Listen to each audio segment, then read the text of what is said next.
Sellers get off the fence as mortgage rates continue to drop. Why recessions are good for most home buyers. In this market update, we will be talking about the stats, the prices, the interest rates that are shaping the Phoenix, Arizona real estate landscape today. This is Celina Acosta, your trusted real estate agent in Phoenix, Arizona, with your housing update for September 2024 coming up.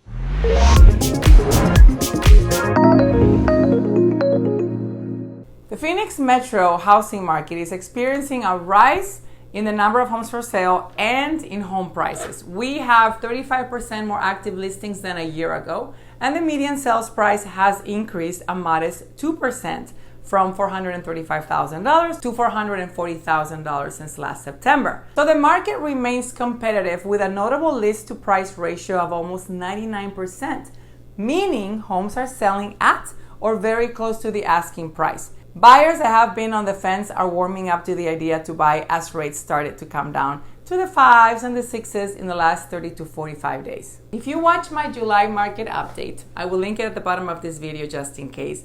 I took the last 40 years to see what happened in the last 10 presidential elections, especially what happened in the last few months prior to the election. Do home prices come down? Does the interest rate come down? On the years that the interest rate did come down prior to the election, which was 6 out of 10 times, it did so 2 to 3 months prior to the election. So when it did come down, it was only by a small amount, like a quarter of a point or half of a point.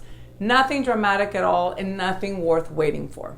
So I predicted this year we would have a small and modest decrease in the mortgage rate, and we did.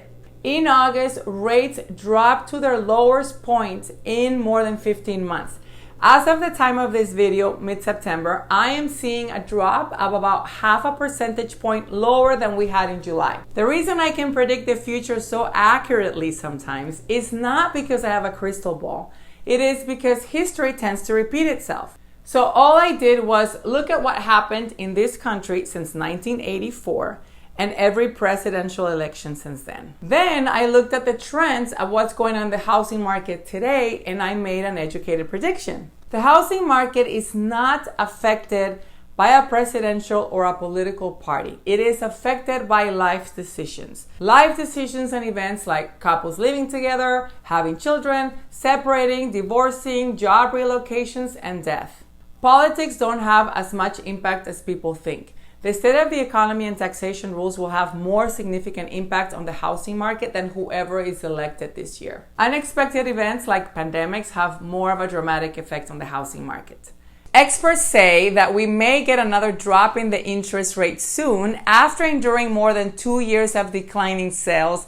Sellers and buyers may start transacting more again. It may be hard to believe, but recessions are historically the beginning of the turnaround for the housing market. Let me give you a couple of reasons. Number one, in every recession since 1970, except for the infamous recession of 2008, that's an exception, home values had minimal fluctuation and appreciation year over year, which is what has been happening in the last 12 months. The second is mortgage rates. Every recession since 1970 saw mortgage rates decline while at least 90% of the labor force remained employed, which is what's happening right now. According to the August employment report from the Arizona Department of Economic Opportunity, private sector earnings rose 7.3% annually in June and 5.3% in July. Both rates are higher than the rate of inflation and higher than the rate of home appreciation. The combination creates an environment for increased home sales as affordability improves due to higher incomes, lower rates, and a flat home appreciation. I've said this before and I'll say it again. The housing market simply doesn't move as fast as the stock market. It takes time for buyers, even after the decision has been made to buy a house, to move money around, apply for a mortgage, etc. after rates decline. So there may be several weeks or months from the decline of a mortgage rate to the closing of the house purchase that happened as a result of the lower rate. Another obstacle to overcome is when future buyers have to sell their current home before they can buy. This is what we're experiencing in Phoenix right now. It is taking an average of 37 days on the market from the time the listing goes live to the time that it gets a contract. So sellers are getting off the fence first. The increase in new listings is undeniable. New listings are up 11% since rate began to decline on August 1st. These sellers will most likely become buyers within 1 to 3 months. So if someone listed their home on August 1st, by the time they closed on their new home, we are looking at mid-October to early November before we see those stats. So if the mortgage rate came down August 1st and someone immediately decided to buy a house but needs to sell their current home first, we won't see that until 3 months into the future. This creates a good opportunity for buyers who are ready today and don't have to sell a house. A boost in supply without offsetting a boost in competing buyers means the buying environment will remain relaxed and accommodating over the next few months until the new year begins.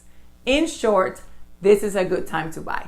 Look, we have more inventory, more options, and more accommodating sellers right now. Having said that, new listings that are coming live during September and October should be well priced and in competitive condition to the listings around them because we have 35% more competition now. Luxury listings under contract for September are higher than any other year, and the luxury segment is back into a seller's market. No matter what I say, I know that there's still a lot of people out there not wanting to make a move until after the presidential election. So purchase activity will be a little stagnant until the election and the holiday seasons have run their course. However, hope and optimism will return at the start of 2025, along with perfect weather, tourism, and an increased flow of buyers that always begin their home search in January, hoping to close in the spring. And the market cycle shall begin all over again. No matter who wins or loses in this election, the show must go on and life goes on. If you need a house and you are ready and able to do so, buy a house. If you like my market updates, please like and subscribe to my channel if you haven't already for more videos like this.